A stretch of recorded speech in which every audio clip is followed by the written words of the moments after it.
we're going to talk about ships today, specifically ships in 2025. I know they're probably going to do their whole if you missed it this year, last year sale. I don't care if I missed it. I don't want it. We're going to look forward to what might be coming next and why. Because if there's one thing that has started to become clear with Star Citizen ship releases, it's that every ship has a much clearer reason than they used to. And that's not just in-game reasons. A lot of the ships that we see coming in act as onboarding tasks for new employees. Some of them end up being updates that we just get because something else is happening. A lot of them feed into other ship updates, specifically because that's just the way it works. Like, you want to work on the same kind of ship manufacturer over time because you can use those same parts and get ships out faster. So they're starting to add a lot more rhyme and reason to the way they're releasing ships, which gives us a little bit more to go off of when we're guessing and when we're looking into things. But I will still say, keep in mind, salt. Big old grain of salt. Nobody actually knows what ships are coming out, and there will probably be several more besides what we go over today. But the goal for today is to come up with our little list of what we think there might be. Why don't we start with that list, and we'll go from there. All right, so this was CitizenCon of last year, and they were showing us the different ships that they were working on the previous year that they wanted to have out by that time. Now, they got all of these ships out except for the Legionnaire. Late last year, we saw the Crusader Intrepid and the Mirai Guardian. They were the last two. The Polaris is out, but as you said in chat, not finished, just like a lot of these other ships. The Retaliator had been out, okay? They just updated this for modularity, which was a big deal, but not super consequential to most people. So that's last year's list. Let's go to this year's list. Let's listen to what they have to say here. Can't just leave without teasing a little bit more. So let's have a quick look at just some, emphasis on some, of the vehicles that we're working on in the next 12 months. Okay. We got a couple of these already. So this is CSV. We're going to touch on this later when we talk about base building. We're going to talk a lot about, if you've watched the podcast, you know we're going to talk a lot about base building and crafting today.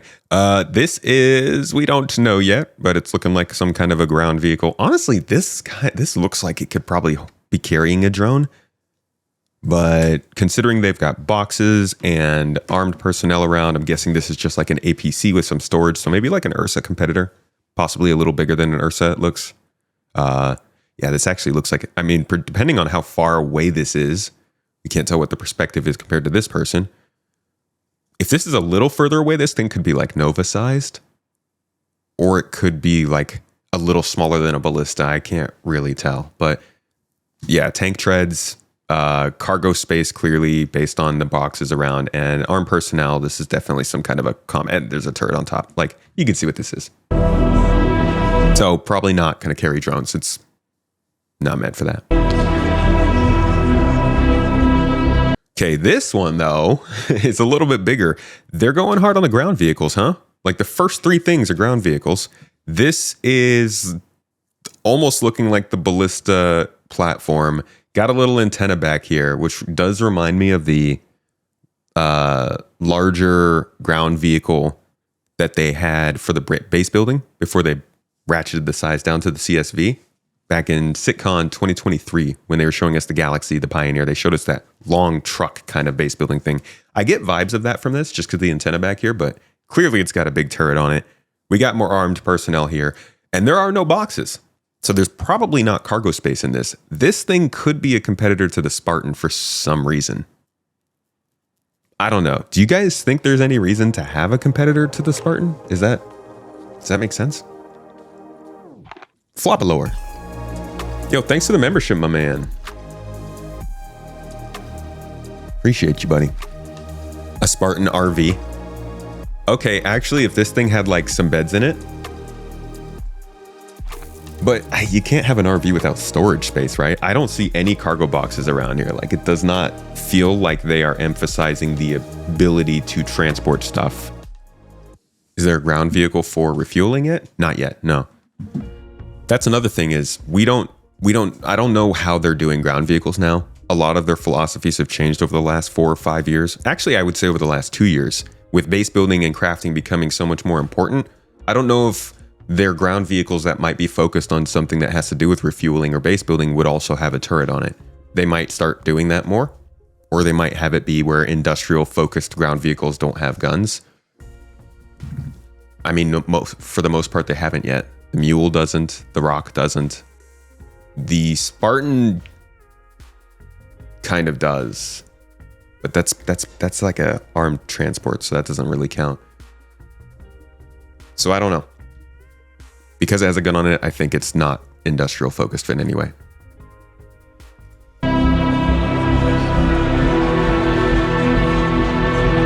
Okay, we've already gotten this. This came out last year.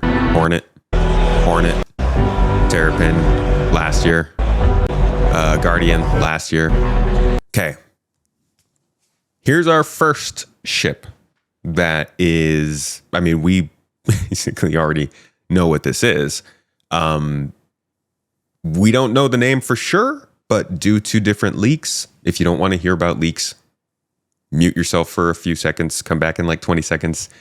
Due to leaks in files, we already know that this is the MISC Fortune, most likely is the name. It is focused on salvage, and it is looks a lot like the Prospector. In fact, they released like a teaser of this at one point. It's like a glitched picture. You can pretty easily, oh, dang it. So there was a video where it like popped up like this and people have just unglitched it. So you can see what it looks like. And it is, it looks a lot like the Prospector. It's clearly a MISC ship. We've seen some sneak peeks of this over the last few weeks. There's, I guess somebody recreated it. I don't know. Interesting. But they've been dropping teasers. Not really seeing them here. Like over the last couple of weeks here, this interior is believed to be the interior of the MISC Fortune. Blow that up so you guys can see it. And that's believed because you can actually see the panels on the side here. So what they did was they replaced the pads on the pods on the side that hold your minerals in a Prospector with actually pads on the side that can store boxes that carry salvage. So you can see that on the outside through the window here. Definitely giving the impression that this ship is actually a bit longer than the Prospector, possibly. I believe the Prospector has the cockpit, a room, and then this would be like the bed section, right? And then after this, it's all gone. There's no more ships. So this already looks like it's a little longer than the Prospector because this hallway keeps going back, unless there's a wall right here. We can't really tell. But yeah, people believe that's the interior of it. We've also seen a couple of pictures showing what is believed to be the exterior, which is like the little exterior cargo grid. I don't know, pull up somebody else's video for that, but I don't see any pictures. Yeah, here we go. So this was another tease that was posted, and you can see here that same panel structure on the outside here that's looking like it's meant to store boxes is showing up right here, and you can see that window right here that we're looking out of right behind it. So same ship. Clearly it's a MISC design. You can tell from the exterior and the interior. It's got this like hallway fuselage section that clearly has a printing module down here that people believe is for salvage. And then it looks like there's actually little conveyors on this, kind of like in the Vulture. So you basically just pass the box out and up. What I'm wondering is my scale off here at all? Is there a possibility that these could be bigger than one SCU size boxes? Because if you could fit, say, 2 or I don't know, even 4 SCU size boxes on here, it could offer a step up from the Vulture in some ways, even though it is looking like this is going to be a more risky ship to use, storing stuff on the exterior. These are ones. You can just tell from the size. Well, if they are ones, that would be what? 1, 2, 3, 4, 5, 6, 12 SCU. How much does the Vulture hold? 12 SCU. Okay. So it would match the Vulture, offering a side grade or a side option. It is likely a smaller ship than the Vulture because the Vulture is freaking huge. It's only coming with 1 laser, it looks like, as opposed to 2. So it's a little bit of a downgrade there. But you do have VTOL thrusters, and we know there's an elevator in the back too. Oh yeah, plus the buffer. Good call. The Vulture can double that off-grid inside ship. I don't think, honestly, I'm going to stick to official numbers because I think as we go further on in time, I'm not going to feel comfortable telling people to just throw boxes in their ships if we are going by the expectations that those boxes can get damaged. If CIG is smart, they're going to make it so that boxes lose some form of efficiency if they're not on a cargo grid and they're bouncing around in your ship and you're not flying softly, in order to make sure that the ships actually fit what they're designed for.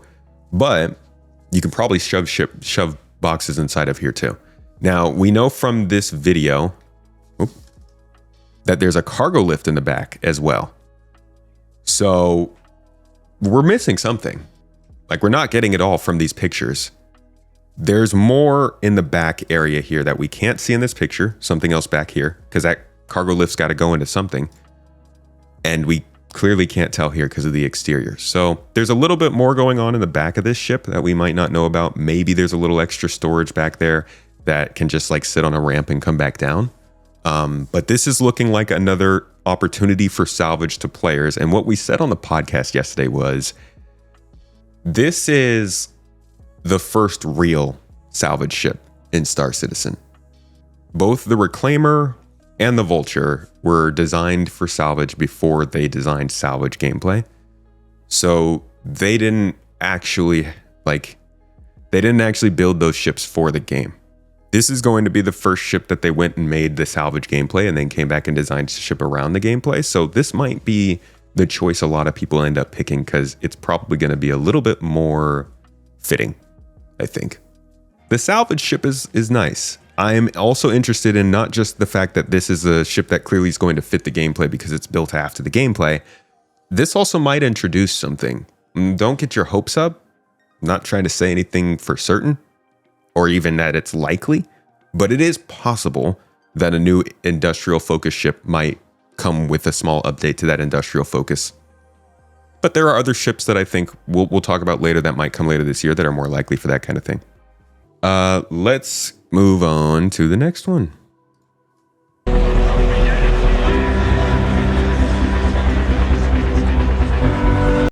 Okay, this one, I don't really have much to say about this, to be honest.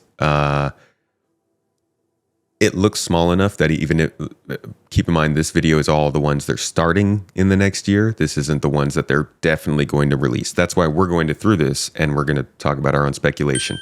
This looks like something they could start and finish this year, though. There's a lot of belief that this is a consolidated Outland design. I can see some of it. People who have been looking at some of the designs, that they can find, or like lightening up these pictures and stuff, are seeing design cues from CNOU. Maybe that is, maybe that isn't. I don't know. This looks like a small transport ship. It really doesn't look like it's going to make a huge difference, but it could also be something very important. This could be the first passenger transport ship. We don't know. It also kind of looks like whatever is down here on the bottom. I don't know where the heck I'm getting this from, so I might be way the fuck off right now. I feel like whatever's down here on the bottom might disconnect from the ship. Like it might be almost a drop ship kind of thing, a drop pod. If true, I'm going to have to come back to this moment and clip this and bring it back up when that does happen. If not, we will ignore this happened and just pretend I never said anything. All right, next ship.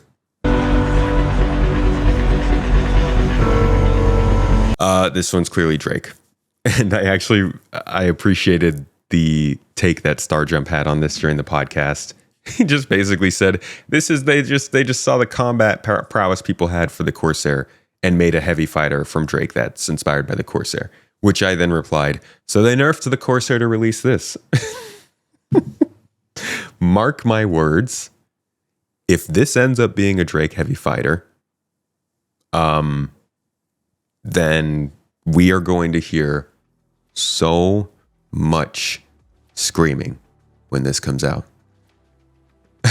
It'll be something. Watch it have 4.5 gun. Oh, somebody at CIG is just like, oh, they're gonna hate this. Yes. Another just the cabin of the Corsair. I don't know if that's what it is. I can't even tell what the scale is here. Okay, so my thing on this ship is that if you can't just make videos bigger these days. If you look at this guy, he's tiny compared to this ship. I don't know if the Corsair is that tall, man. I think the Corsair's main body is like maybe up until like right here. Hold on, can I find a good... It depends on the lens, it depends on the perspective. It's so hard to be able to tell. But let's see if I can find a picture that's similar. Even without the wings, it just looks really tall. Is there a person in here? Yeah, there's people here. Okay, let's check this picture out. Thank you, Fleet Yards, for the lovely picture. It's not great. Like, it's not a great comparison. But I would say that, I don't know, man. This ship looks huge. It looks way taller than the Corsair. It is the wrong angle and everything. But like, you don't have to try that hard. They're not... This person here looks like they're not even getting up over the freaking landing gear. Unless I'm seeing that wrong. Come on, somebody must be standing next to a Corsair somewhere. It's not... It's a popular ship. You know what we should be doing is going in game and matching all these pictures. Like playing them out in the engine and seeing what they look like. There's a concept image of people next to the Corsair.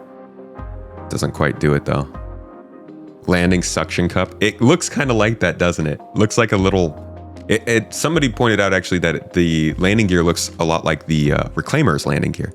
Just kind of like toes. Basically. Giant metal toes folding out. No? Nobody's standing in this picture? Where are all the people standing? Think of the children. Person next to Corsair had barely reached the engine nacelle.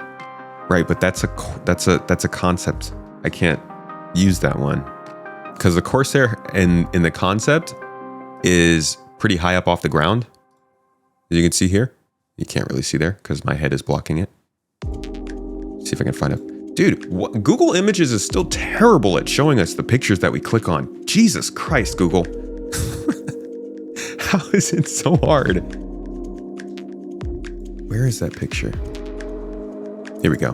So you can see the clearance on the Corsair was really high in the concept, almost to the point where you could drive a vehicle underneath it.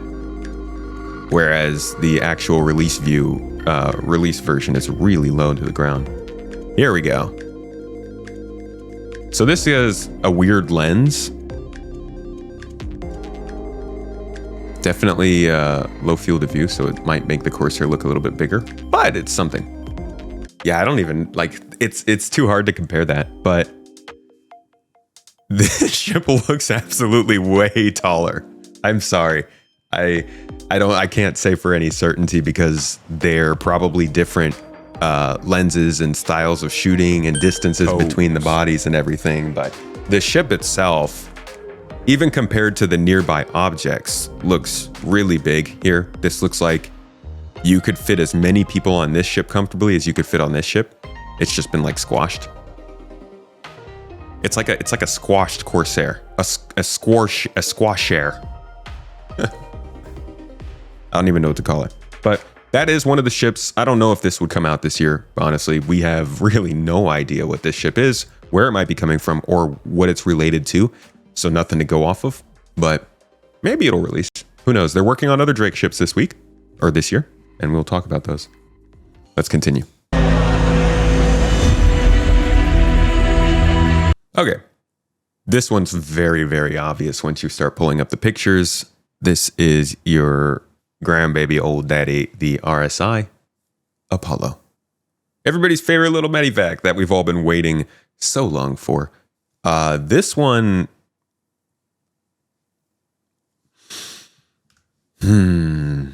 If this one wasn't tied to gameplay, I would say we'll probably see this year. Even then, I still think we'll probably end up seeing it this year. But just like with... Where is it? This ship, I don't know if this is a medical ship coming in to bolster medical gameplay, or if it's just going to be a new medical ship. It would be really weird to me for them to have waited all this time to do the Apollo and then release it without the gameplay that is specific to it, especially after they've said all that. So today, we're going to take a big old grain of salt. We're going to shove it in our ear hole, leave it right there next to our brain so it stays very persistent.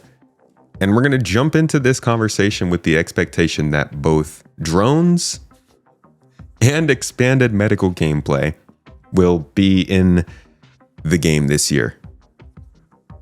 So much hopium. Now, this ship is kind of like it's like a flying clinic almost. It's not an ambulance, not like the Cutlass Red. This one has a lot more going on the interior. This is like the workhorse of the medical profession in game. It has an interior that comes with 2 different bays, one on left and one on right. You can see all the way from we're almost at the back of the ship in this view, all the way straight through the center hallway to the front with the bridge up there. You can see clearly an RSI bridge. They've got the seats coming from the top, just like in the Connie, just like in the Polaris, just like in a lot of their big ships. On the sides are these hospital bays that I mentioned. And what you can do with these bays is actually split them up. RSI doesn't have all the pictures for the ship. Of course not. Let's go to the wiki. We'll probably actually have it. Was it that small from these images? Thought this ship would be way bigger. It's about 40 meters long. It's not a small ship, not a particularly huge ship, but it's definitely a medium. It probably grew over time, so I'd expect this to be around 45, 50 meters long. So he was standing here. He was looking all the way through to the cockpit here. Again, this is about 40 meters in length. There's a ramp in the back with an airlock on it. You've got these 3 beds on the side. Now, these can be 3 size 3 beds, 3 tier 3 beds, 2 tier 2 beds, or 1 tier 1 bed.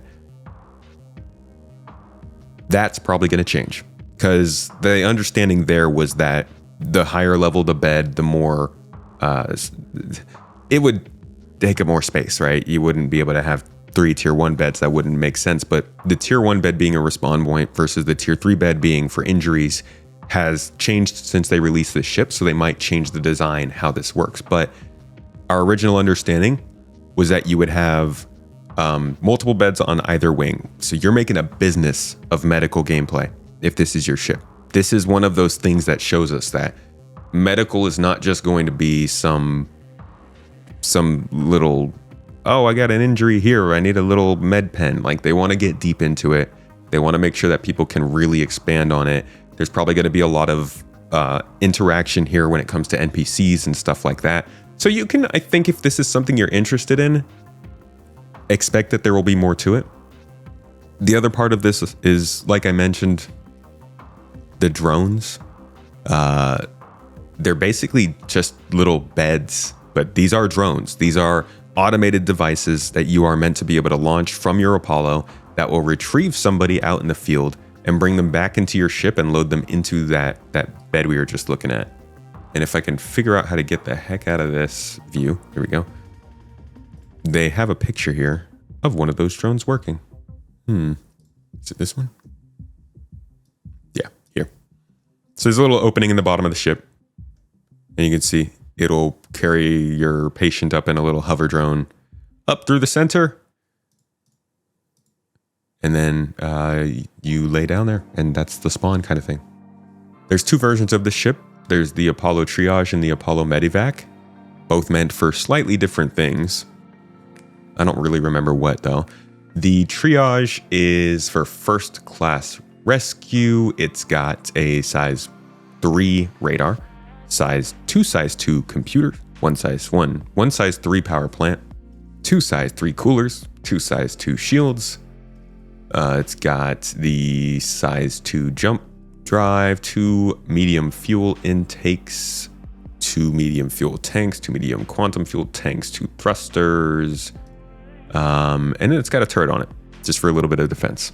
So a lot of people are hoping that this is like their trip into the fuel rats of Star Citizen, that people can start their enterprising medical businesses that are always going around and helping people. Honestly, I don't know how much this type of gameplay is going to be player interaction. I think a lot of it is going to end up actually being player NPC interaction, and that goes both ways. I think players will end up getting revived a lot by NPC medics, and I think players will also end up being medics for a lot of NPCs, explorers and soldiers and people who need help out in the field just to create those missions. Then there's the sandbox side of this, which is helping people who have put out medical beacons. We can go back to CitizenCon of last year and jog our memory a little bit. These beacons that they were mentioning here. Really desperate people. Yeah, beacons. So medical is one of those beacons. This is going to be, I mean, AAK, are you in chat, dude? Weren't you here just a little bit ago? This is a huge part of the game. And even Nick last year, that's right, there's a little bit more proof about this. Maybe I should do a video on how medical is gonna go, because there's a lot of messaging on this recently that beacons and player missions are actually going to end up being a big thing. Where was that? Here we go. Player contracts and job boards. Will players ever be able to set up contracts to have cargo or items hauled by other players? So we do have player beacons, and I know what that current state of that is, but the way he talks about this is so funny. He's like, I really don't want to talk about the beacons. That is it, Nick? a What system. is the current state? Go ahead, admit it. Worked perfectly. It's a feature, but that's something which we. They literally like took him out because they were working so The economy, it's non-existent. Oh, sorry. All right, so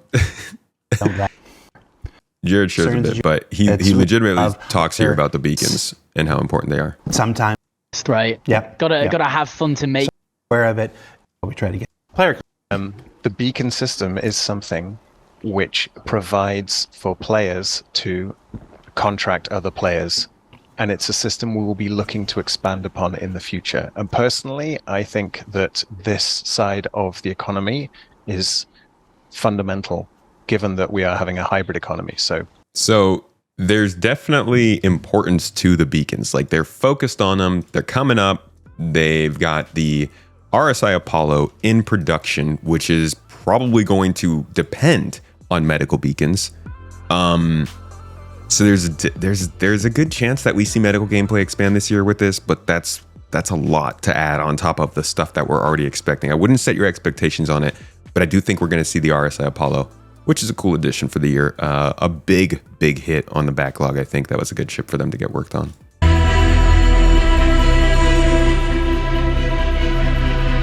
Starlancer, we've already seen. This is the TAC? No.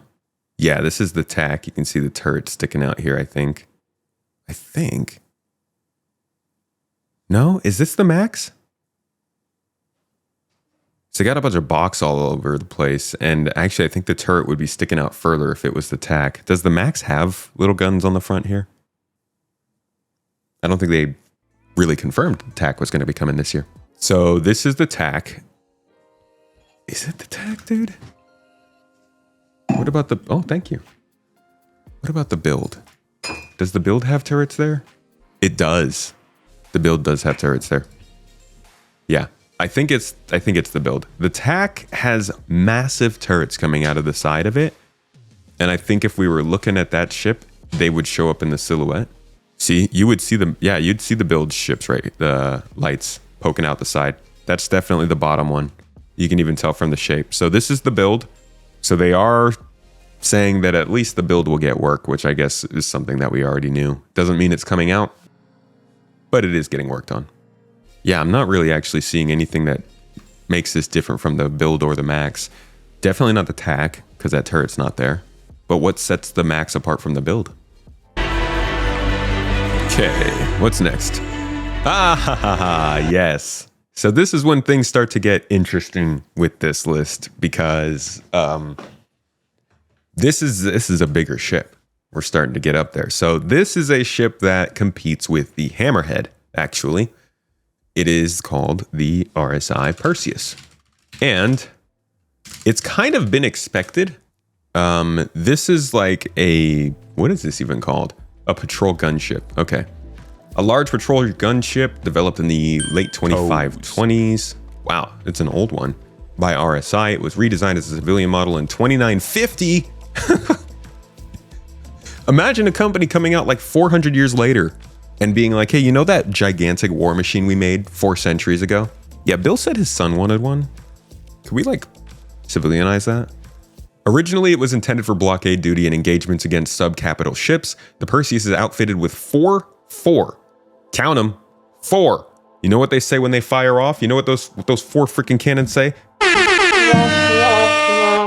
They don't say the trombone. Sorry, I fat fingered that. No, really. Every time they freaking fire. 4 size 7 cannons. So these are meant to take out some big ships, supported by 2 smaller remote turrets and a launch bay of 20 size 5 torpedoes.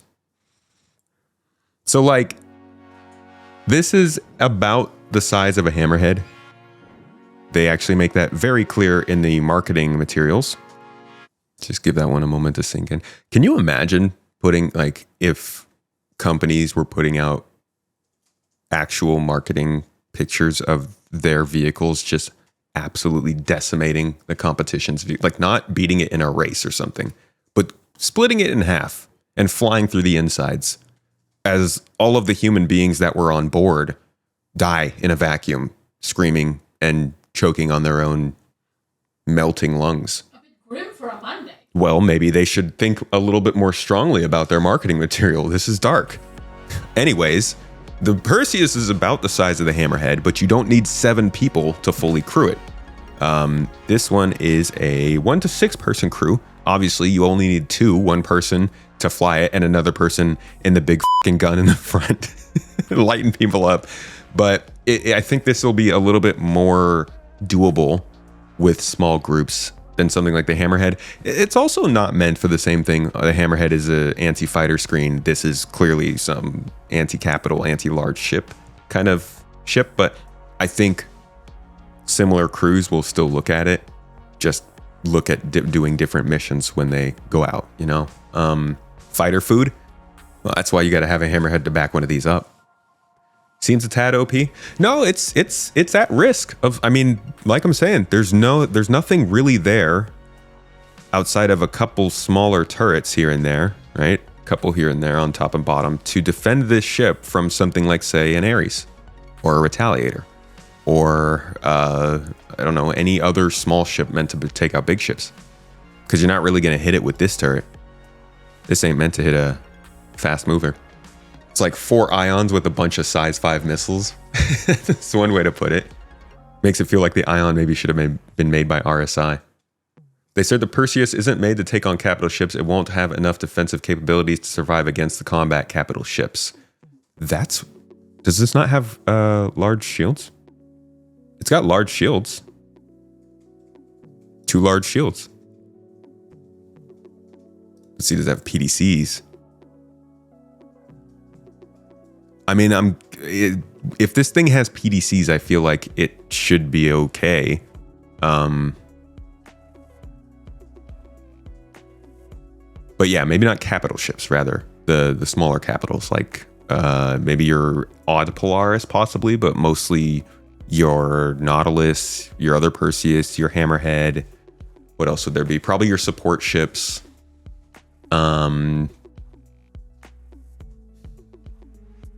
So not like your Idris or your Javelin, stuff like that.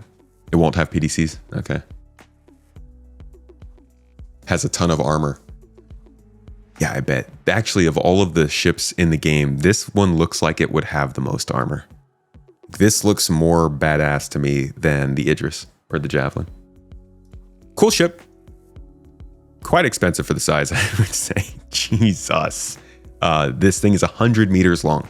Like, it's not gigantic. It is... To put that into perspective, the Galaxy is 110 meters long. That doesn't help. It's not in game. Where is the... I think the Caterpillar is about 78 meters long or so. What's a 100-meter long ship? 600i? Hammerhead? Hammerhead's probably the most logical to compare this to. Yeah, Hammerhead's 120. So this is smaller than a Hammerhead. Just keep that in mind. 675 f***ing dollary dues. Paying that for a couple big guns, I would say, earn this one in game. But, you know, you guys do you. All right, next ship.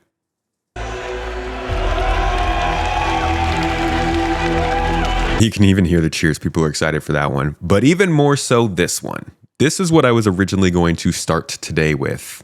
But I thought we could hold off a little bit and wait until the end because, well, I guess not the end, but like the middle. This is the Ironclad, the Iron Chad, the Fatterpillar, whatever you want to call it. This ship is very hyped, and I think they know it's hyped. Partially because people are really excited for the ship itself. It's a pretty cool utilitarian industrial cargo hauler. It feels like it's really gritty and straight from some of the deepest and most, the deepest and darkest corners of sci-fi lore. But it is also the precursor to this.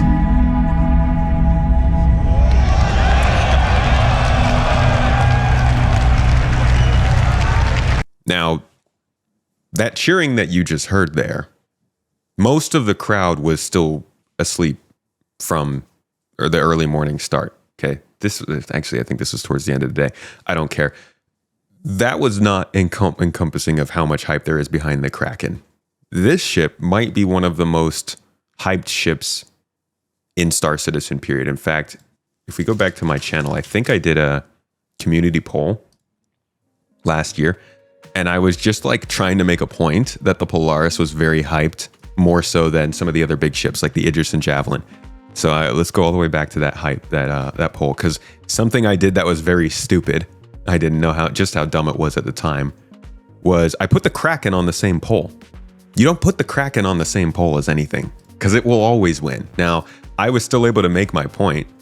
The Polaris was easily the highest voted of the ships that I was really caring about and trying to get people to answer about, but the Kraken took freaking 45% of the vote over the Polaris.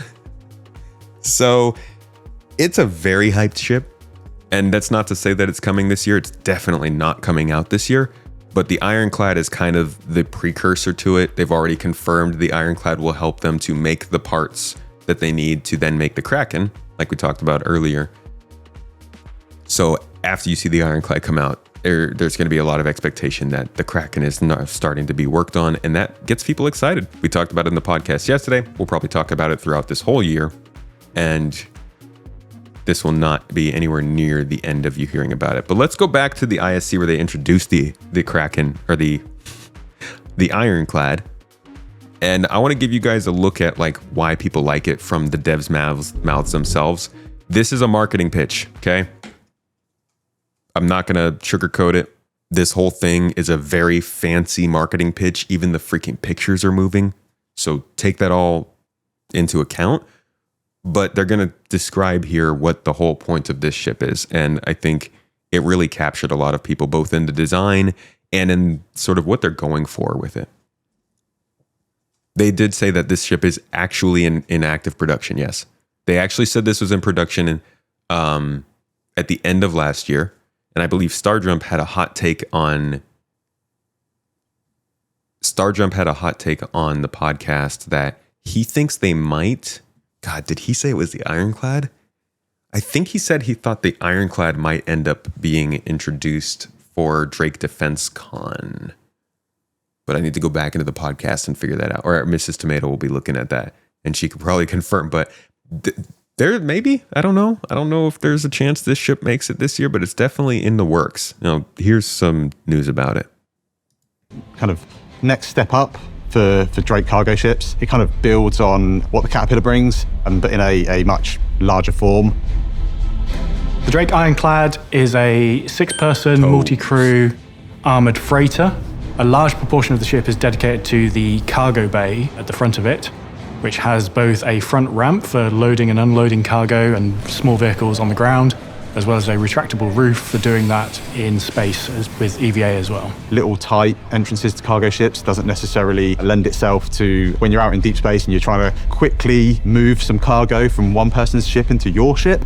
Really, you want as much kind of access to be able to do that as you possibly can. Yes. So by having this kind of much larger opening on top of the ship, it allows us to kind of bring cargo in much easier. Man, I'm just really excited for the crazy shenanigans we're going to be able to get into with a cargo bay this big. We don't have a cargo bay this big in the game yet.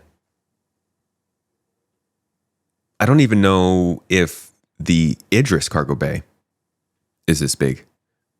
We could make mazes in here, dude. This size is like almost the size of the maps I was playing Halo 2 death matches on.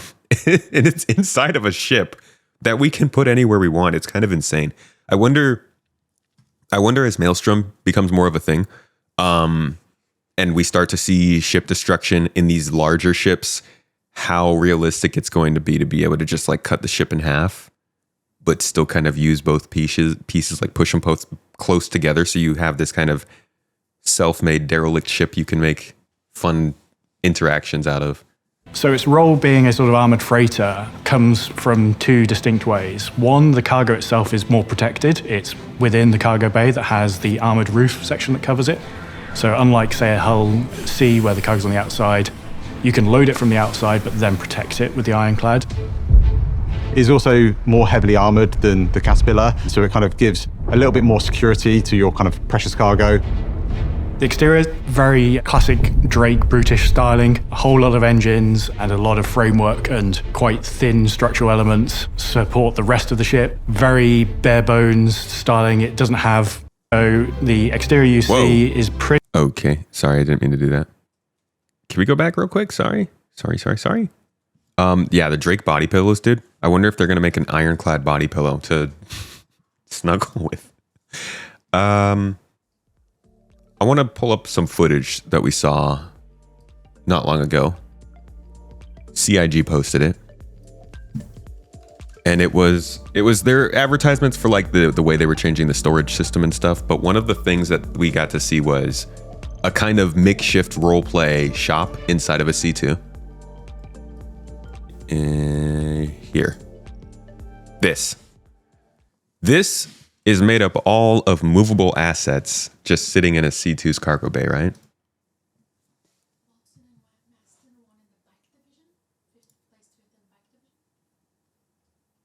So this is a C2 cargo bay, right? And you just put all of your stuff in there.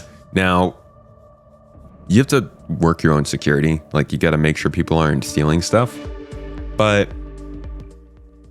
if there was a way to lock this stuff down, which they've talked about with base building, but I'm talking ships here. If there was a way to lock this down, imagine what that would be like in a ship like this. Like, imagine just going to a system like Pyro, or let's even have more fun than it, a system like Nyx, where there might actually be ruins with some weird things you can find. Let's say you're just like an explorer, and you make the routes all over the star systems. Let's be a little weird and say 5-6 years from now, and there's maybe a couple other star systems we don't know about. But you've making the routes amongst all these star systems, and then you just lock them down in this ship, go out into the Stanton system, tell everybody that you know that you're out there, put out the invites, let them know your location, hire a couple security and say, shop's open. I'm gonna sell my stuff that I found to you guys. Hopefully it's pretty cool. Come hop on board of my Ironclad. We're out here, like, we'll chill, we'll kick back for a bit. In the world of an MMO where you're not constantly running around trying to respawn, trying to avoid falling through a planet, trying to update your game because the PTU just came out again for the 5th time in a week, those are the kinds of really cool activities that I care about in an MMO. I don't play MMOs, so I don't know them that well. But when I think about the whole reason I would play one, it would be to be able to go and find my friend's shop out in space. And this feels like one of the first ships that makes that seem really possible. Yeah, below decks we're dealing in organs, of course. Yeah, organs and eggs and the hides of aliens. Expat, How's it going? Good to see you in chat. Thank you very much. Ship customization grid as per CitizenCon presentation. Are they doing that in the ships as well? Oh, they are. They said they were doing the base building thing in the ships also. That is true. Makes you sad that the merchantman won't come until this is totally possible and working. Silver lining, Rain. Think about it this way. If the merchantman had come in before this was all working, it probably wouldn't have been built well for it. This sort of armored freighter comes from two distinct ways. One, the cargo itself is more protected. It's within the cargo bay that has the armored roof section that covers it. So unlike, say, a Hull C where the cargo's on the outside, you can load it from the outside but then protect it with the Ironclad. It is also more heavily armored than the Caterpillar, so it kind of gives a little bit more security to your kind of precious cargo. The exterior is very classic Drake brutish styling, a whole lot of engines and a lot of framework and so many quite engines. Thin structural elements support the rest of the ship. Very bare bones styling. It doesn't have lots of nice padding. It's all there and exposed, and it's really just sort of rugged and to the point. So the Ironclad is really three distinct areas. You have all the accommodation. Vara, I would honestly, I feel last year they didn't focus on RSI. They wanted to, but didn't actually. I think that the ship team, I think their plans got pushed back quite a bit by, I mean, we can see it. It's not just the ships that were behind. It was engineering that was behind. It was master modes development that was behind. They had their hands too full. So I don't think last year was an RSI year. I think last year was we're building up the team and trying to start RSI kind of year. We'll see what happens this year. In the rear sort of third of the ship. The front 2/3 is really just this cargo bay with the front entrance and the retractable roof.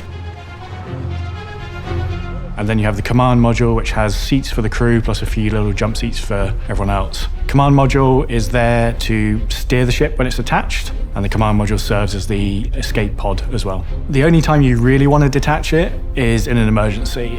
This is a really interesting thing to me. I haven't really touched on this much, but this reeks of survival gameplay, which we don't get too into in Star Citizen. It feels like whenever we start talking more about survival gameplay, there's a very significant pushback. But I think the fact that we have escape pods, detaching escape routes, minor crafting and stuff, all points to the fact that we're going to have some level of survival gameplay. I'm hoping it gets pretty deep. Like, I would love to experience something like how they start out in No Man's Sky, where you have to build up a ship to get off the planet, but we'll see what they do with it. One of the most important parts will probably be we need to be able to craft things from the very beginning. And then we need to be able to craft bigger things with smaller things, because you got to be able to start from zero and then work your way up, or else it'd be hard to survive from a crash ship and then get back off the planet, you know? All right, more escape pods. Not designed to be your sort of primary ship flying around. It kind of gives you a little bit of a get out of jail free card if you're transporting stuff that is quite valuable, quite sought after in maybe some of our less desirable systems. What it allows you to do is kind of have a little bit of security. So if you're getting attacked or you're getting yourself into trouble, if you want to save yourself, you can kind of jettison your cargo and try and get out of Dodge and kind of get out to safety. And I think that's like a really important thing as we get closer to Death of a Spaceman. With some of the recent tech that's come online, this brought us one step closer to implementing command modules properly.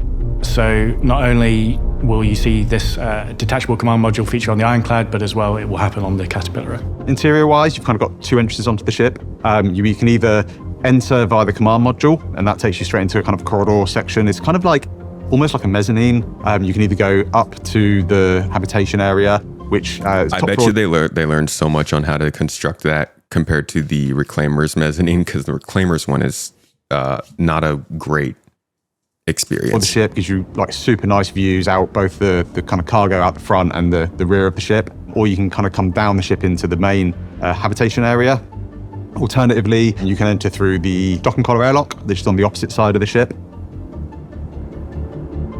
At the rear of the interior of the ship, we've kind of got the heart of the engines. It's the big kind of engineering area where we've got all of the kind of main functional... It's also the first, like we've seen this from Aegis and RSI, we've seen these like larger components, but we haven't seen those with Drake yet. They promised us an RSI-focused year along with engineering and many others. I believe the total delivery was half of what? Half of what they wanted. Legionnaire. Oh, you're not just talking about ships. Okay. I thought you were talking about the RSI ships. Legionnaire and many other ships, even the Zeus MR. No. What?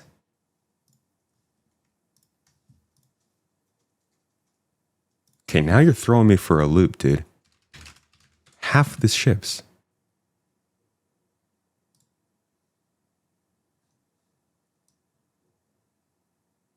What did they say about RSI here? Not tackling it as one ship, but established art style for RSI in our universe. And it gives us the ability to kind of train up newest members of the teams on something that's kind of quite a known element. That is absolutely not the only benefit, though. The way we are planning on tackling the Polaris, I think you can get the pirate rivalry for the Caterpillar. But actually, we want to tackle, well, anyone that knows our backlog knows we have a number of large RSI ships on there. And our kind of plan is that we tackle that as a family of ships. We don't just tackle one of them and then we go off and do something else for 6 months, a year, come back and do another one, something else, come back and do another one. We want to tackle them all together, one after the other. And what that really allows us to do is just kind of streamline our development process.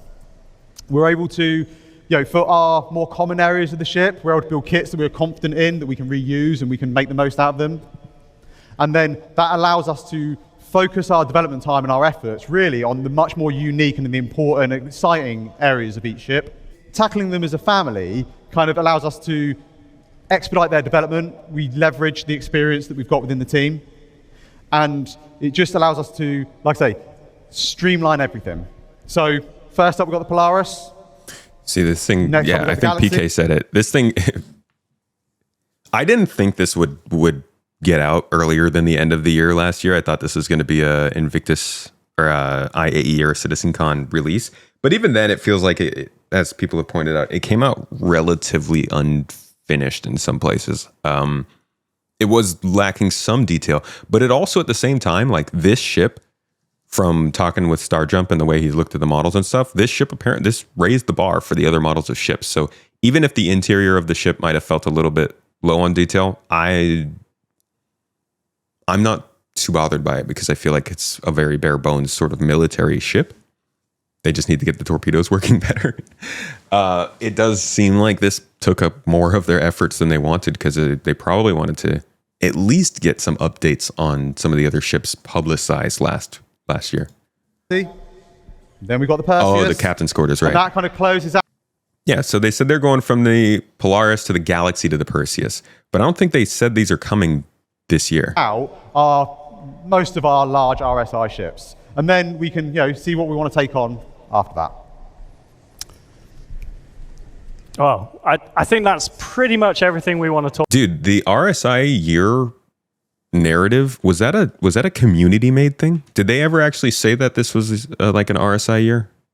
I'll tell you this. I'll say this. If they say they're covering ships a year at a time, like if that comes out for some reason, if they say something like that, don't f***ing believe it. Because it's not going to happen. We've seen how ships get developed, and I refuse to believe that they would limit themselves to 1 year. Like, there's no way that the team would be able to release a whole bunch of ships from one manufacturer in 1 year without disrupting all of the rest of their ship releases. It's in the episode they confirmed to be working on the Ironclad. Oh, well, that's literally... Oh, that was the CitizenCon one, I think. I would say if they say they're going to focus on the ships going forward, like that's something that we can depend on because they're just going to keep doing it. But CIG is not we're doing this for 1 year and then we're moving to the next thing kind of thing. Even this year, they're saying that the plan is playability. It's not going to be like 2024 ends and then they're not doing playability anymore. It's going to be something that continues to stretch into the next couple of years. But yeah, that's actually not, if we're on that topic with this, I would like to point out very clearly, these ships, as we've been talking about here, are not guaranteed to release this year. even this, even the idea that these are all scheduled to start development this year is not 100%. Don't look at these and think this is for sure. We're going over this because this is the direction that they're moving in. It doesn't mean these are the ships that they're definitely going to release. This last one is the biggest statement on its own to that regard, and it's the Pioneer. Like, there's a really good chance the Pioneer doesn't come out this year. I would say there's way more chance it doesn't come out this year, and it comes out the following year, because it's a massive ship. It has a lot of systems that depend on it, and I think it only just started production in like November. But we're going to go over it because this is a really, really important ship to the game now. Kind of a powerhouse. I guess we didn't really get all the way through the Ironclad, huh? Kind of robbed you guys of that a little bit. You would expect the Pioneer this year? I would say let's hope for the build first. And then maybe we'll get lucky and get the Pioneer as well. Because this video is not the end of it. There's a couple other ships that I think we might see something on this year outside of the ones on this video they showed us. Because this video, while it might not be all the ships that will or will not release, I just said they probably won't all release this year. There are also ships that aren't on the list that will release this year. We saw a lot of straight-to-flyables last year. But let's check out what they had to say specifically about the Pioneer as of the most recent update. This is a ship that was introduced back in like 2017 alongside the likes of exploration. People were able to buy land claims.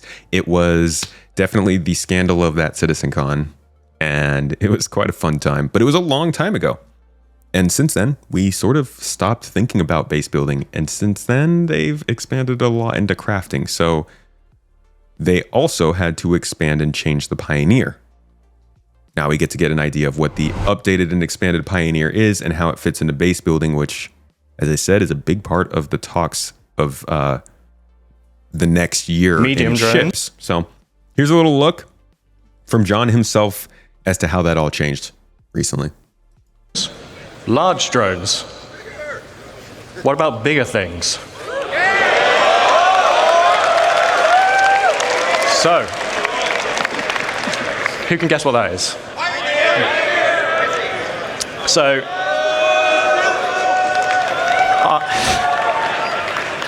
I talked to you all quite some time ago about this in Germany, and this is obviously the original concept for the Pioneer.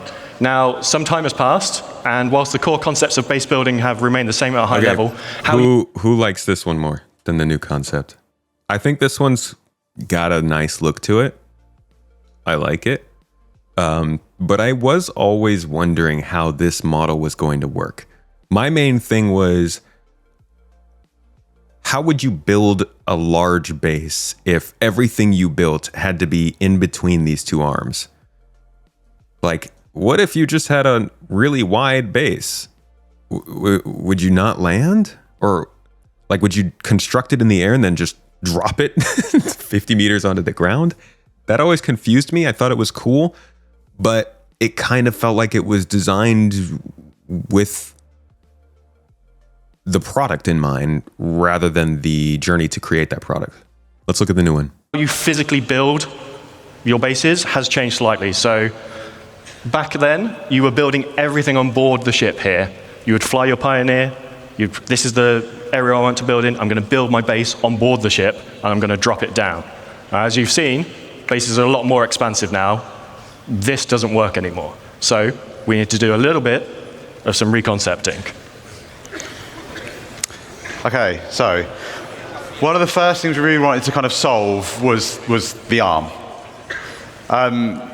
We know a lot more about how we're going to be constructing these structures now, and kind of the arm didn't really make a lot of sense anymore. All it really did was it made the space you need to land the ship almost twice as big as what it's kind of needed. And we're not real spaceship engineers. We don't make real spaceships. But what we do try and do a lot of the time is we try and take as much reference from kind of real life manufacturing as we possibly Agreed. This was not a good first picture to show this ship. can. And I think that's really It's really key to what I think Star Citizen is as a whole across like all the different departments, in that, you know, we're trying to make a believable universe. And if you think about the arm, and whilst I can't deny it's a cool idea, I think really from a manufacturing point of view, all it really does is it adds a lot of complication and a lot of manufacturing costs onto what is already a very advanced, very large, very costly ship to make. So that was kind of like one of the kind of real first things we wanted to do. The second thing we wanted to look at was kind of have a little bit of a... This view makes more... Like, why did they not open with this? They literally showed the concept, which is here, right? Why didn't they open with the picture that shows the exact same angle of the ship? That was such a weird choice. But anyways, you can see that they were like trying to maintain that general shape and size. Hold on, I can just pull up the old one. Old? Oops. And new. So the shape was definitely something that they were trying to maintain. They kept that pad over here. They just closed up the whole central section. They added the bridge on the back. They took away that printing arm that shot off to the side. And then the underside has changed a lot. It's got the ability to like mine from the ground and all that kind of stuff, but it's a more internal operation. It's not open to the outside anymore. I would say,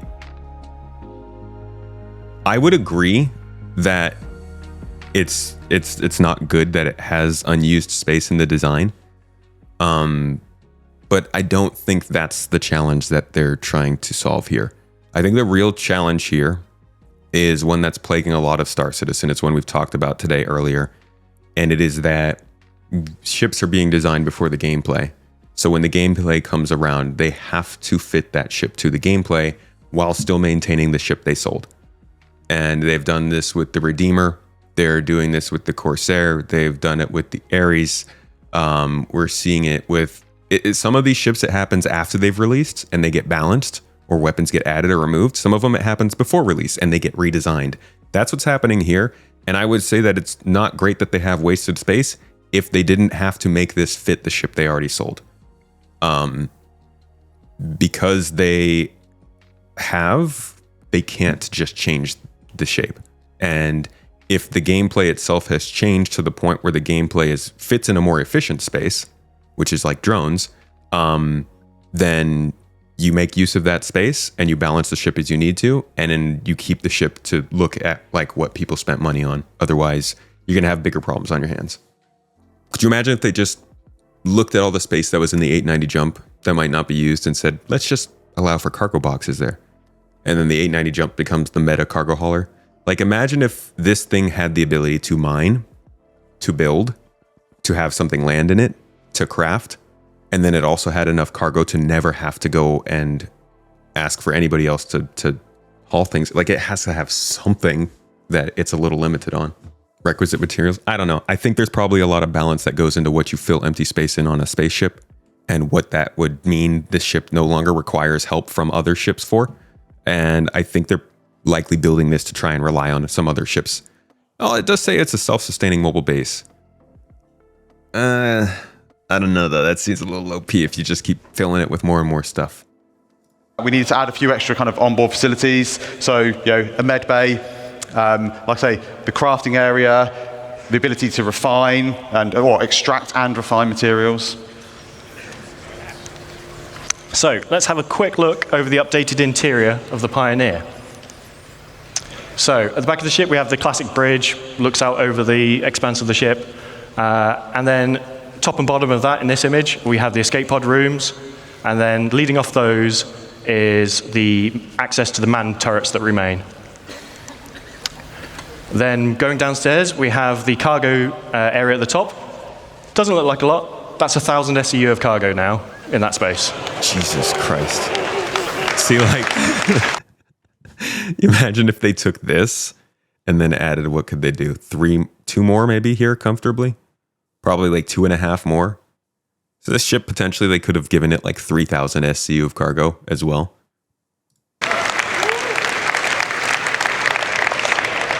Next to that is the fabrication control room. This is where you'll be controlling, fabricating larger vehicles and ships. Is the mining machinery? Is there stuff down here? I don't know. There might be stuff in here. This, for all we know, this could be where they store all the freaking fuel. As well as smaller fabrication machines next door for. You don't want to use this to build a small FPS weapon. It's a bit overkill. So we have that on board as well. In the center of the ship, we have a small fabrication hangar with roof and ramp egress. So if you're building a small ship on board, so things like a Nomad, you can build. You know, just building a ship. This is such endgame stuff, dude. Like, I know we're talking about this now. I don't think it's coming out this year, but this ship is truly one of the most powerful things in the game. This redesign really made this thing a beast. On board here, you'll be able to fly out the roof of the fabrication hangar. And then we have the existing small landing pad that transitions from outside the ship to inside the ship. So cargo you can load via new entrance that Ben's going to talk about in a second, but you can still retain the ability to land a ship on top of this ship, move it inside your ship, all those things. Engineering at the rear, this is now capital components all the way around. It was a weird mix of size. All right, we're going to do a quick walkthrough here. Again, keep in mind, all of this is marketing pitch, but it's good information to know. How much is it? Okay, yeah, so we're going to have a little look at kind of like the concept and where it's at on the interior. We start out on the interior bridge. It's very spacious, or command deck bridge, whatever you want to call it. It gives kind of really nice views out over the front of the ship. And right up front, you've got all the consoles required that you need to kind of control the ship. This guy's playing Galaga. As well as the kind of additional remote turret access consoles. And then at the rear, we have the main kind of navigation components and some small engineering consoles.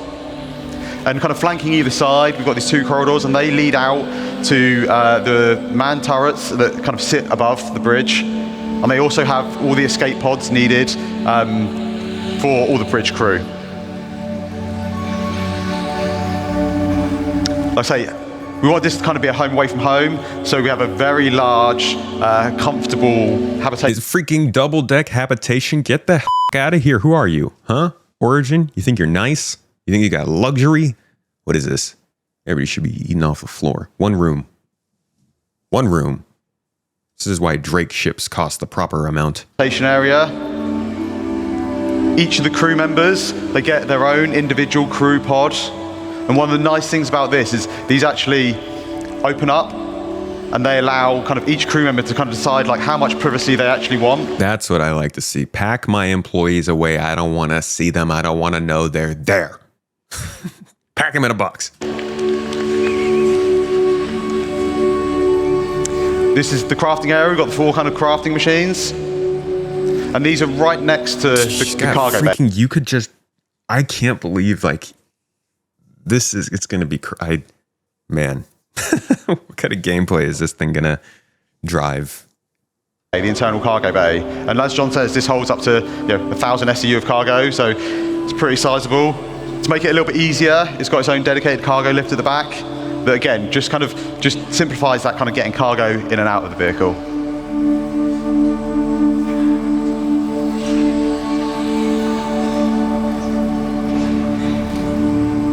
I'm only old enough to know references to I mean, I've seen Galaga, like arcade stuff, and I think it was actually, I experienced it when it was on Xbox Games with Gold way back in the day when they used to have stuff on the Xbox dashboard. That was one of the games that popped up.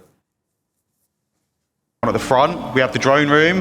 Now these will be 4 extra large drones, so they'll be able to craft our largest structures in game. Early game crafting won't be tied to ships. It'll be tied to like items or vehicles that you can transport around. So you can put it in your ship, and then you can fly that ship somewhere, and then you can take it out and craft, or you can craft from within your ship. But I don't know about crafting spaceships specifically. I could see them doing something. They exit the ship out through the roof, and they're all controlled by the construction console in this area. Sorry, Sentry. Dude, that's so bad. Oh my God. Red light glasses. That's so bad for your eyes. Look at that. It's like looking into the sun. And finally, we're just going to take a quick look at the crafting area on the ship. So you can see here we've got these blast shields down that kind of protect the crew in this area from what's going on inside.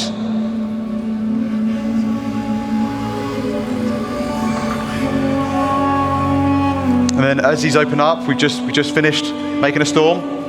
And as you know, as we see, there's a ramp that leads out, so you can drive any ground vehicles straight out the front. You know, between all the landing gear, and you get this really nice kind of like sense of scale as you're driving underneath out the front of the ship. And we've also got the top exit for any flight vehicles. And then finally, we have the landing pad, and this just allows us for any ships that land up on deck, we can just bring them down into the belly of the ship. Really, all you need with this ship is a portable refiner. And then this thing can basically do everything possible in the game. It's got turrets for defense, landing pad to take in ships, hangar bay to take in vehicles, cargo bay to store cargo, crafting places to build stuff, drones to build bases. It has literal mining drills in its landing gear. It has habitation that you can live out of, thrusters so you can fly wherever you want.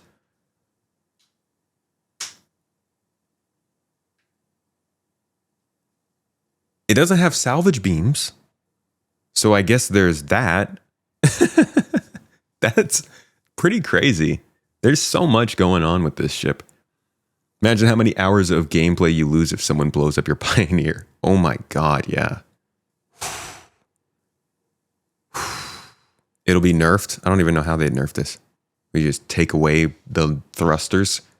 Y'all are stuck on the ground. It's a real base now. Onboard facilities for, okay, medical crafting, refining, and extraction. Okay, then. So, what the f***?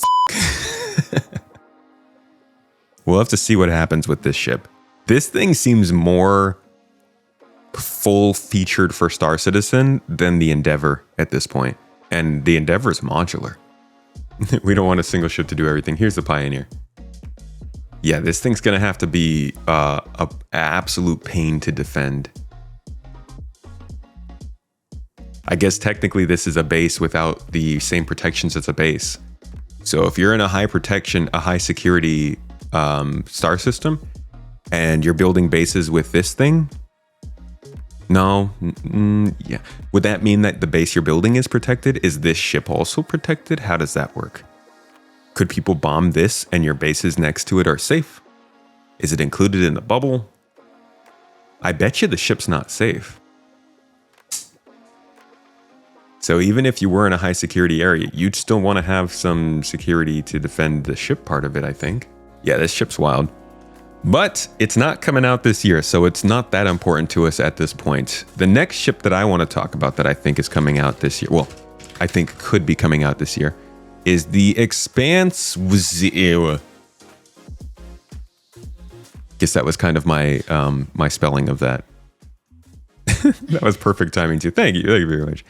Wow, that's kind of crazy. If you don't spell Expanse the exact right way, it will not pop up, huh?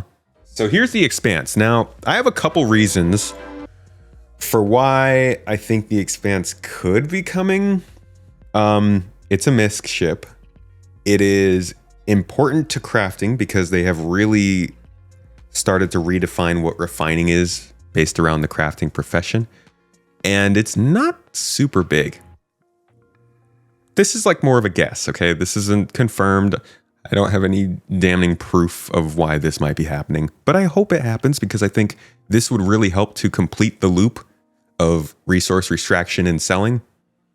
And we really need that. Oh my God. I'm so tired of trying to mine and then the only thing you can think of is, okay, well, let's take it to the station and click a button and then wait 15 hours to sell it.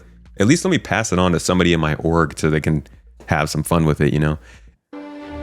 The MISC Expanse fills a great hole in the gameplay loop of the entire mining refining cycle because currently you go out to the... Wait, are you guys not hearing the sound alerts? That ain't great. I'll see if I can fix that. the far reaches of space, you mine some rocks, you fill up your capacity, then you yourself have to trek all the way back to a grain station or somewhere like that to refine, and then you have to trek all the way back to go continue mining, whereas Expanse can be the middleman where you take on board mined goods. Okay, somebody mind doing a voice alert? Make sure, I think I just fixed it. Processes it, and then you can either sell it yourself or you can transfer it back to a cargo ship and they complete the whole gameplay loop. The Expanse is the starter ship in the sort of refinery tier. We have refineries on other ships such as the Starfarer, but they're more specialised into purely doing fuel, where the Expanse has a bonus over them. Is it has what we call reactors on them, and at a very simplistic level, one reactor is one refinery process, and the Expanse has 6 of them on board, so it allows you to potentially do 6 entirely different refinery processes simultaneously, or for maximum output you can do 6 of all the same type and really sort of improve your bandwidth, so to speak, of refinery. We picked MISC because it sort of fits that industrial aesthetic. You've got the rounded front nose of the ship, but then what you'll notice is you've got the not massive, but you've got the big shoulders, and that's also on the Starfarer, and so we wanted to keep that. So it's sort of basically big airflow, big intakes, straight to an engine, and then back out. I'm actually amazed at how small this ship is. I always think of it as being pretty big, but if you go and look it up, it's not that much bigger than the smaller industrial ships that we already know. Expanse. Yeah, it's 35 meters long. Just to put that into perspective, the RSI Zeus is about that length, I believe. Let me look it up real quick. Might be longer, actually. Oops, wrong one. So yeah, the Zeus is 10 meters longer than this ship. So like it feels like it's supposed to be fairly big, but it's actually smaller than it's shorter than the C1 Spirit. But look at it. Doesn't it look big?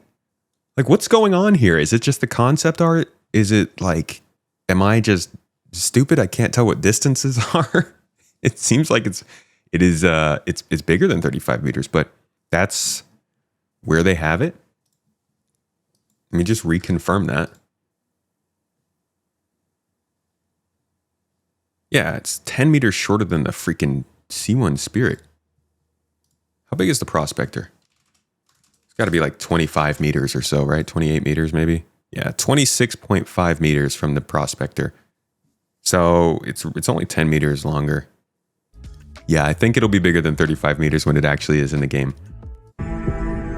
When people look at the back, there are certain visual elements there that you'll see that are common throughout the ship manufacturers. It's sort of the ball engine almost, very sort of defined fins that surround that spherical engine. And also the other sort of main feature is the 8 pods. There are 4 on either side. It really gives this ship a unique look and silhouette. Stage or cross section, cockpit, probably a little bit of habitation space and maybe some personal storage. And then this is likely your refinery access. And then the rest of the ship is just machinery. But even this looks longer than 35 meters. I mean, this right here has got to be, I guess no. This is probably 10 meters. This could be around 30. Yeah, maybe. Yeah, I don't know, man. Yeah, there's no, clearly I've got a really big problem with this. No mistake in this ship. People might be familiar already with sort of MISC interiors are generally sort of a letterbox kind of viewpoint. It's very widescreen. You've got that basically when you're sat in the pilot seat, you've got all your instrumentation laid out in front of you. It's all quite sleek, holographic. It's still sort of quite compact because it is a one-man ship. Leading from the cockpit it will take you into just a small living section. So bed, locker, that kind of stuff.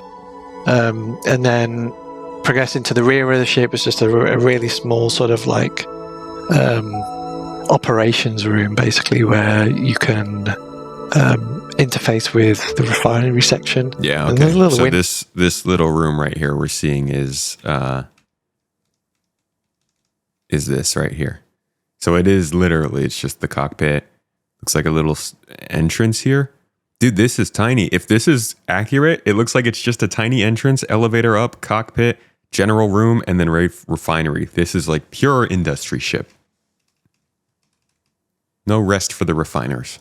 Window there, and you can sort of see through into the gubbins, and you'll have a little bit of a display that you'll be able to do some of your interaction with.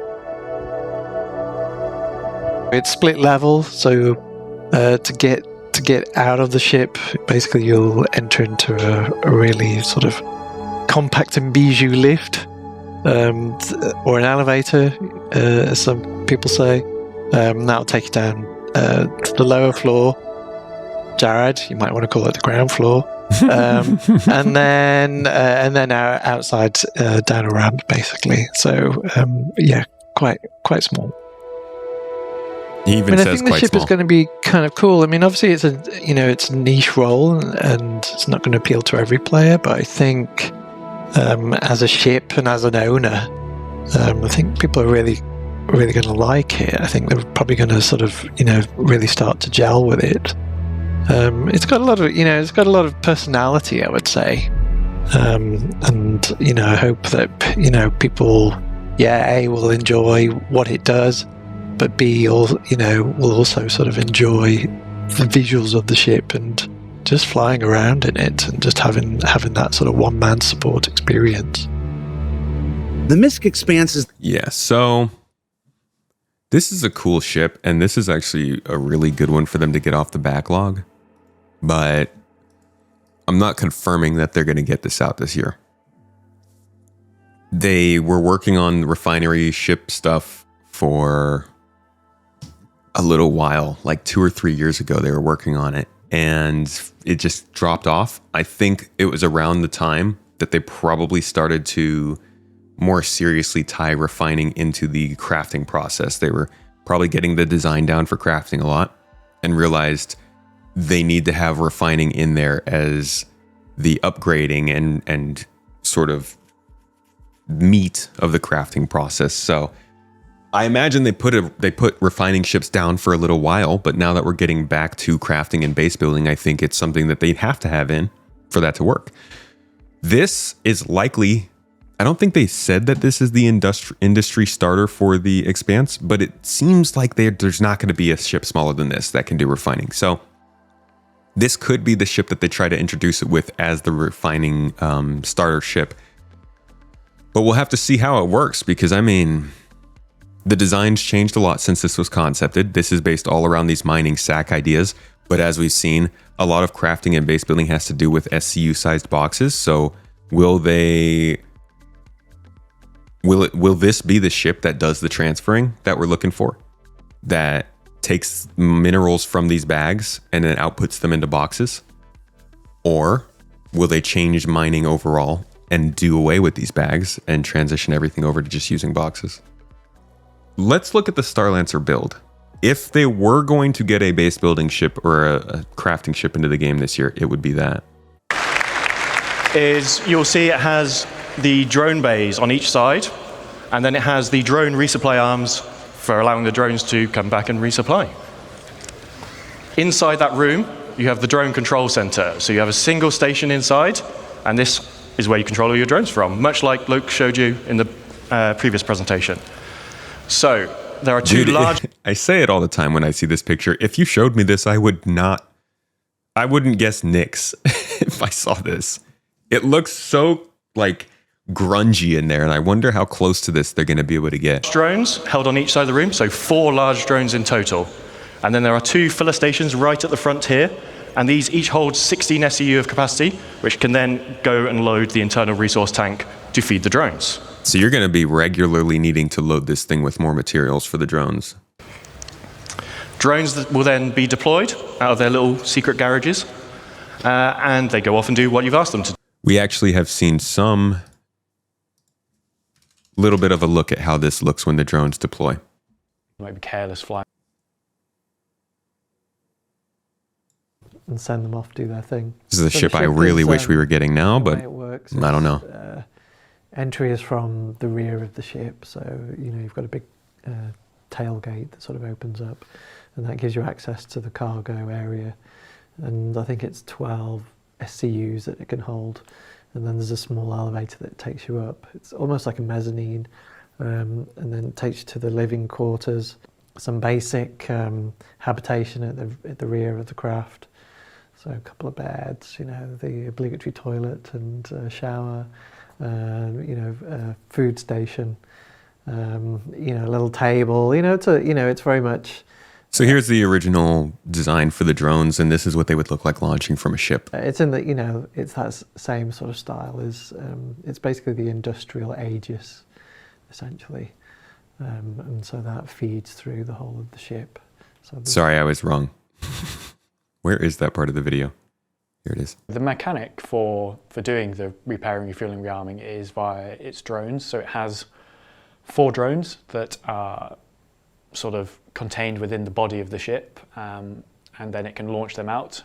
These drones can do all 3 actions, but they can only do 1 at a time before they have to go back to the mothership to change function, to take on new supplies. So whilst you've got 4 and they can do everything, they can't do it all together, so you can't have 4 out. So fixing everything at a time. There's kind of your drone door.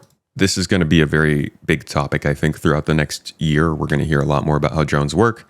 We knew they were working in Squadron 42 a couple of years ago. They've been working on them for the PU, but obviously things like server meshing, the general instability, the lag, the inability for AI to perform basic functions in Star Citizen has made it so that there's just no point in adding drones. Now I think this is another one of those systems that, because the back end is in a better place, they are starting to more seriously consider bringing them into the game. I wish the Vulcan was the way they introduced them to Star Citizen, but they're probably going to be introduced via the CSV, which we can look at right here after we finish with the build. And then we will probably see it in this a couple patches later. So even if we do get base building this year and crafting, this ship is probably not going to be out until this time next year at the earliest. I'm trying to set expectations realistically. It's still January. We don't know how hard they're going to come out hitting this year, but based on previous years, Squadron 42 has always been the priority. We have no reason to think that will actually change this year, even though they said it would last year. It still might not this year. We can't know until we see it. But if it does change and they can get a lot more devs on Star Citizen, maybe we will see this year. I would just say banking on that is more positive. I think leaning on the more positive side of expectations for the year. But they can at least talk a little bit about it. The drone bays on each side, and then it has the drone resupply arms for allowing the drones to come back and resupply. Inside that room, you have the drone control center. So you have a single station inside, and this is where you control all your drones from, much like Luke showed you in the previous presentation. So there are 2 large drones held on each side of the room, so 4 large drones in total. And then there are 2 filler stations right at the front here, and these each hold 16 SCU of capacity, which can then go and load the internal resource tank to feed the drones. Drones that will then be deployed out of their little secret garages, and they go off and do what you've asked them to do. When they need to resupply, they'll come back, sit on these arms, suck up their resources that they need, carry on their day. That's the really important thing here, is that all these base building vehicles have enough storage on board to supply your drones. Obviously, if you're going to build 1 million things on your base, you're going to run out. But we want you to be able to have these vehicles and have knowledge that you're not going to be doing endless cargo runs initially to build your foundation, your base. You'll be able to build your base and have storage on that eventually, but these all get you going in the short term. So let's have a quick go over the stats. It holds 4 large construction drones. It's 83 meters long. Yeah, actually, this has large construction drones. I don't think they're going to do small and medium first, so this might not be out for a while, now that I think of it, which might be why they didn't sell it. 52 meters wide, 15 tall. Saw lots of rumors and chatters that people thought this was freelancer size. It is not. It is significantly larger than the Constellation and Corsair. It's almost 600i in size. Dude, fixing the game definitely makes them money. You should see how much their funding explodes when the game gets more playable. So it is a big ship. 2 S4 guns for the pilots, 16 missiles, remote turrets, and then 128 SU of cargo capacity in the build specifically. All right, let's look at the CSV, because this is likely going to be our introduction to base building, and most likely if we see base building, this will be what we see coming out this year with it. So launching today is the very first ground vehicle from Argo, the Construction Support Vehicle, CSV. So this specialized chassis is developed to take on all the conditions on all our planets. It's a little rugged beast that really does just go everywhere. And if you're constructing a new settlement, there's 2 things you need. You need drones to build it, you need supplies to supply the drones to build it. And that's why the CSV comes in 2 variants. So we have the CSV FM, which stands for Fabrication Module. So this has 2 medium drones. It also, not confirmed, okay, not confirmed, but there is a rumor that this thing comes with an FM radio, which is pretty cool. On board. And we built it to fit in as many vehicles as we could practically get it to fit in. So it fits in vehicles from a Cutlass Black upwards. It's approximately. Thank you very much. And everyone always asks me what ship fits in what, and I lose track of it all the time. It's about the size of a Tumbril Cyclone. So if you can put a Cyclone in a vehicle, you could put one of these in it. Oh yeah, this is my next entrant to the Daymar Rally. Let's go.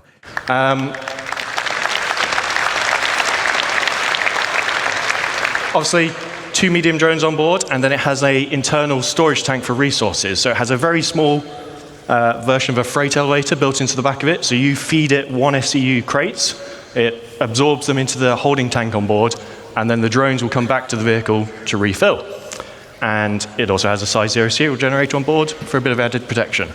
Oh, that's nice. Shield generators are good. Rasak brought up a good point. There is the small little hand pushable base building thing, so you don't have to get this to do base building, but I do think this is the first vehicle that will be base building related. This is when you run out of resources. This is where the CSV SM for supply model comes in. So the second CSV based vehicle in the game is where the CSV protection. Hey, GII, the fams out there representing. Next year we're going to have all of the jerseys look like a boy band. It absorbs boy and girl band them into the holding tank on board, and then the drones will come back to the vehicle to refill. And it also has a size 0 serial generator on board for a bit of added protection. What happens when you run out of resources? This is where the CSV SM for supply model comes in.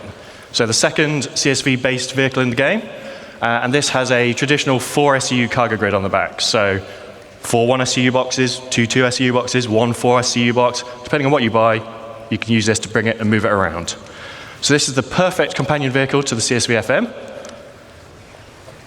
Said that. Shield generator as well. So this is the one that we already got in game, and I'm seeing in chat you guys hate the way it drives. I'm not surprised. Ground vehicles don't really agree with the ground in Star Citizen. I think maybe they started out as spaceships and CIG never told them that they're supposed to roll around.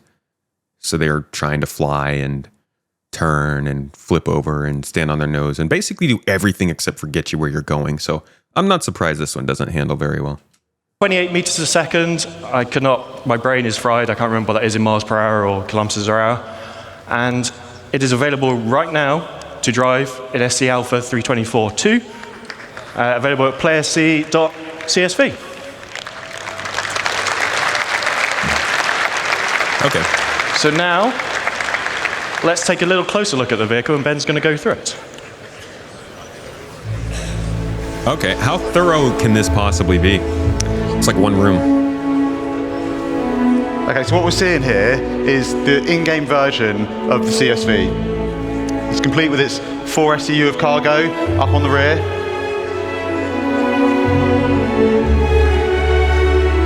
And I think the CSV kind of really builds on what Argo is known for as a manufacturer. It's got those kind of like really kind of hard industrial looks, and I think it helps it kind of feel at home on any build site.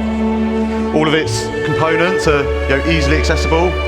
And I think the exterior is like real dominating factor is those kind of large all-terrain wheels. And then that's kind of backed up by, just simple, smooth, Majestic sleek lines. ass music. What's ass music, Lucy? Controls kind of right in the kind of, where the player needs them. And I think that's one of the keys to the ship as a whole, or the vehicle as a whole, sorry, is it's, simple, it's purposeful, it's functional. And I think that just kind of, just helps it to kind of feel part of that Argo family. Okay. Gotcha. All right, cool. Yeah, so it's a buggy. Awesome.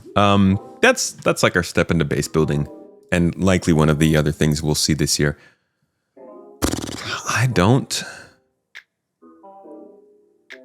Geez, I bet you there's some stuff that I'm not thinking of. But because we've seen so many ships launch in the last couple of months, even going back to last year's monthly reports now would not tell us much about what they have planned. So we'll just have to wait until we see the November, December monthly reports. I think that happens next week. I think the last thing we can do just to make sure is double check what they were saying last year about ships in development. Let's just talk about what's in the current pipeline. So that's really what it is, because to be quite frank, if it's not in the current pipeline, if it's not being actively worked on right now, the answer is it's not being actively worked on. The thing is, things will just, you could talk about one thing and then a month later something else pops up in the pipeline and we have no idea. So we're going to talk about what is being actively worked on, and instead of sitting here for the next 15 minutes and saying, it's not that, it's not that, it's not that, it's not that, we're going to tell you what is being actively worked on, and you can infer that if your favorite ship name wasn't in that list and wasn't in this discussion that's about to happen, then it's not being actively worked on, and it will when we have time in the schedule and resources to tackle it. So John, Ben, whomever, no, let's make Corey do it. No. On the spot, Corey. What's actively in development? Right. So if you go back and look at the CitizenCon presentation we did, we had a sort of teaser video. There was 10 ships in there. We're, 6 months past CitizenCon now? 6 months to the next one. Mm-hmm. We're halfway through those ships now. So the 5 that have not been released from that video, they're all in production. Yep, they're all in production now. With the exception of the Legionnaire, they should all be within that 12-month window. The Legionnaire, again, is going a bit further just because of gameplay. The gameplay teams can't support us for when we wanted to do it originally, which is fine. But there is also a lot more than that. When we did that video, people didn't know about the Sulan as well. So Santok Yai, X1s, Spirits. That's why we'll end up probably seeing stuff that wasn't on the video this year as well. Hornet Mark IIs. Nursa was in there. Firebird wasn't in there. So that wasn't like, here's 10 ships. These are the only 10 ships that we're delivering. We're doing more than that on the sly as well.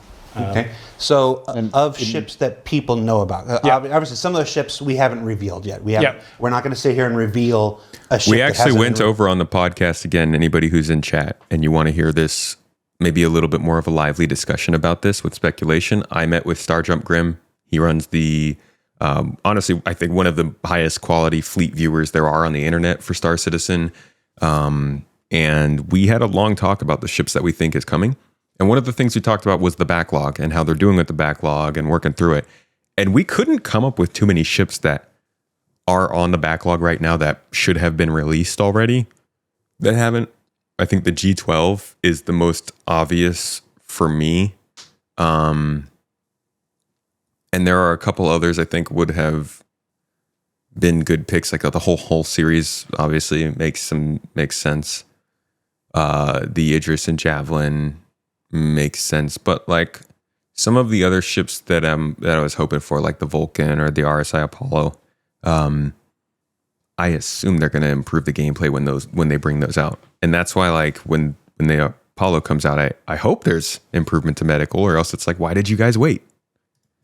Revealed on the show, but of the ships that people know about, right now they have a name and they're aware it existed. Maybe they've pledged for it. There's 2 from that video, and they're pretty much the 2 that people know about now. The first one is the Zeus. So the Zeus ES is coming at 4.0. We did the Lod 0 gate review for that Yeah, yesterday. Yeah, so that was the one that Montreal have kind of been working away since they've kind of moved on from the cutters. And yeah, they don't reveal they're working Lod 0 on. gate They're kind of just like, we have 4 ships working on. You'll find out. review, smashed The it. whole B would be an It's awesome looking addition. So good. So That actually might be pretty excited fitting get to the that current It's one of those game. ones that looks so terrifyingly good, you then have to go look at all the other things that Yeah. happen and go, oh, we need to... We showed it to Chris last week, I think it was, and he was like, oh, it's setting new standards. And we're like, that's really, really good. It's a bit scary, but really, really good. So yeah, very, very happy with it. So the Zeus is in development. The Zeus ES is in development. That will come first at 4.0. The CL is coming after that. So it wasn't even the MR they were talking about. The Zeus, this is also something that happens, that happened with 4.0. Some of the features and ships that were supposed to be in 4.0 got removed and released earlier. So the Zeus CL was supposed to come out with 4.0. The ES was supposed to come out with 4.0. The CL we weren't even supposed to have yet, I don't think. I think they were going to have that for 4.1. And then the MR will come. Or I think, no, they wanted to do the ES for CitizenCon and then the CL for 4.0 and then the MR later. The CL is coming after that. That will come first at 4.0. Okay, so the ES 4.0. The CL is coming after that. The Zeus CL would be coming after that, but I guess probably 4.1 they were expecting. And then the MR will come a bit later. Okay. And then the MR, I don't know. They don't even specify. So the MR is still unspecified coming soon, but I don't think it's going to be here anytime soon because we need bounty hunting V2 first. I know we're working on a couple variants of existing ships. Yeah.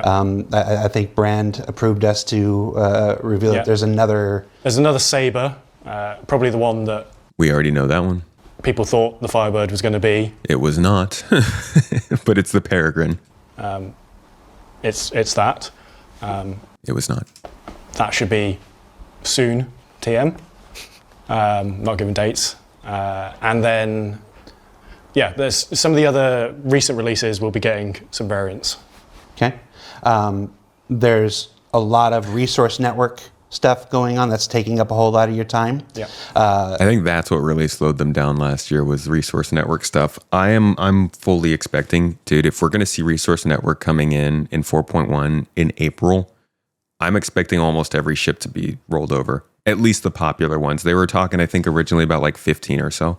There should be, like, we should almost universally be experiencing both engineering and internal storage in our ships this year, in my opinion. That's the standard that I think they should be setting and aiming for. People shouldn't be joining Star Citizen in 2026 and getting a wildly different experience based on whether their ship has been updated or not. That kind of, they gotta tighten that up. And I see them doing it a little bit. 4.0.1, a couple of ships got their internal storage added, so they're gradually getting there. But I'd love to see that be a focus this year. There's going through and retouching every single spaceship that's currently in game. Not all at once. You've got your top 10. So you're working on? it's going in two different parts. Like I was saying before, we can't partially do it. It's a whole new system for how resources get transported around the ship. So we can't have some doing it and some not. It's straight up a redo of the system. It would make no sense for some ships to use it and some not. They just wouldn't interact correctly with each other. Okay, so I could have sworn that they did say last year that only some of the ships were getting that update. Can anybody confirm that with me, or am I crazy? Because I would love for this to be true. If every ship just was coming in and had engineering in 4.1 and that's what we did, great. Fantastic. At what point do you think they update older ships, especially the starter ships? I think we should start seeing an increase in ship updates this year. Not necessarily gold standard reworks, but more of the kind of adding internal inventory, bumping up the engineering specs, balancing the weapons and components better, that kind of stuff. So we've taken the most popular multi-crew ships, and they have got a full resource network pass where we've physicalized all the components inside the ship, so they're all physically there. They can be opened up, you can see them, you can repair them, whatever. That's with the top 10. Not top 10, it's the the most popular. It was the top 10, but some of them are variants of each other. So we've just taken the most popular ones. And everything else still needs No, he's literally saying it. There, Sorry. full resource network pass where we've physicalized all the components inside the ship. So they're all physically there. They can be opened up. You can see them. You can repair them, whatever. That's with the top 10. Not top 10. It's the most popular. It was the top 10, but some of them are variants of each other. So top 10. So they were doing a full rework for the top 10. But again, the system is coming now a good 8 months later than I think they were expecting. we've just taken the most popular ones. And everything else still needs a base level pass for resource network to actually allow them to function. So it's changes to their loadouts, adding the relays, and then making sure that they actually function, because we've got to remove the pipe system. We're also using it as an opportunity, what we mentioned at CitizenCon, where we talked about why the Zeus had way more shield generators than everything else. We're actually using 4.0 as the opportunity to do those changes. So we're actually, there's a huge amount of changes to other ships as well with their component numbers and sizes. The F7A didn't have physical components? The ones mentioned before, that will all be physicalized. The others, they won't be physicalized, so they'll be invisible inside the ship, but you'll still be able to change their loadouts and things. But that's not all for 4.0. We're also having to spot other features that are coming online.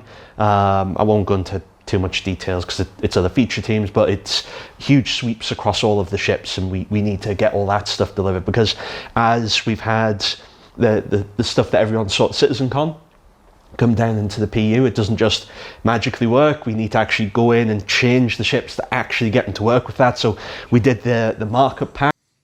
Yeah, I don't know. I don't know if engineering is going to really be, like, if it's only on a few ships, it's not as great. They need to take a break on the ships and give us 2 to 3 weeks of gameplay fixes.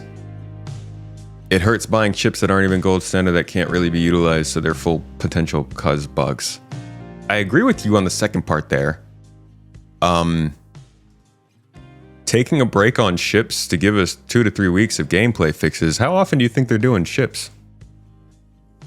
They just finished 3 weeks of bug fixes without any ships. Actually more than 3 weeks. Generally, they released the patch on the 20th, I think. They've been essentially bug fixing a patch since December 23rd that it looks like they want to release this week or next week. So, I mean, it's not like they're not bug fixing. Anyways, that is ships that might be coming this year. Not confirmed. Also, not the all-inclusive list. There's probably going to be other things that we don't know about yet, but I hope this gave you a little bit of a preview of what's to come.